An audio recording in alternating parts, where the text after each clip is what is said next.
नमस्कार. आजच्या कार्यक्रमात तुमचं स्वागत आहे.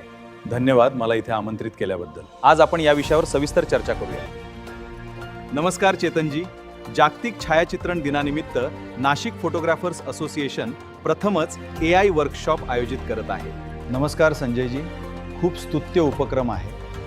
आजच्या काळात AI हा फोटोग्राफी व्यवसायाचा अविभाज्य भाग बनला आहे. बरोबर आहे.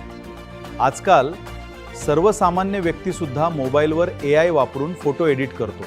मग आम्ही व्यावसायिकांनी काय करावं? महत्त्वाचा मुद्दा आपला दृष्टिकोन आहे. AI तुमची सर्जनशीलता बदलत नाही, ती अधिक प्रभावी बनवते आणि व्यवसाय टिकवते. मग या वर्कशॉपमध्ये आम्ही नेमकं काय शिकणार आहोत, जरा सांगाल का? AI photo video tools, software कुठे मिळतात, कसे वापरायचे आणि क्लायंट्स कसे आकर्षित करायचे हे सगळं शिकवणार आहोत. रविवार 30 ऑगस्ट 2026 सकाळी 11 ते सायंकाळी 5 IMRT hall, Gangapur road, Nashik येथे हे वर्कशॉप होणार आहे. नाममात्र नोंदणी फी. संपर्क 98230450. Nashik photographers association.